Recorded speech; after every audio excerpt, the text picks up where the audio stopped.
Recently, tensions have escalated between French President Emmanuel Macron and Israeli Prime Minister Benjamin Netanyahu. The issue at hand is France's assertion that Israel is gradually going out of control, with attacks being launched indiscriminately. This includes a recent incident where Israel attacked UN peacekeepers along the Lebanon border, prompting France to issue a statement. Macron emphasized that Israel should not forget who played a critical role in its creation. In response, Netanyahu defended Israel's actions. The conflict between France and Israel raises questions about international support. The situation has garnered international attention, especially following Macron's comments on Israel's formation. Many Israeli politicians and citizens are outraged. France has further escalated tensions by banning Israeli companies from participating in its major naval defense expo, which is currently being hosted by France and attended by over 100 countries.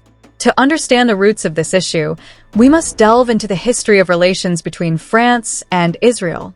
In recent times, Israel has openly disrespected the United Nations. Incidents include attacks where UN peacekeepers were injured and derogatory remarks directed at UN Secretary-General Antonio Guterres, whom Israel even banned. In response, 104 countries signed a letter denouncing Israel's disrespect towards the UN's chief.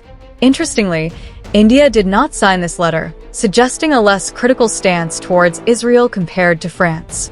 Macron's warning to Netanyahu is clear. Israel must remember the vital role the United Nations played in its establishment. Without the UN, Israel might not have achieved recognition as a country. Historically, since the UN's partition plan for Palestine in 1947, Israel has faced numerous attacks from Arab nations. Netanyahu's response highlighted that Israel was not established solely based on UN resolutions, but rather through victories achieved during its War of Independence. He argued that if Israel had lost that war, the UN's resolutions would have been meaningless. The ongoing conflict has put pressure on Israel, especially as casualty numbers in Gaza continue to rise. Macron is now one of the first major European leaders, as a permanent member of the UN Security Council, to openly criticize Israel and ban its companies from participating in France's Defense Expo. As the situation develops, it will be interesting to see whether other European countries take a stand against Israel or remain neutral. The question arises, who is presenting the better argument, Macron or Netanyahu? We invite to share your thoughts in the comment section.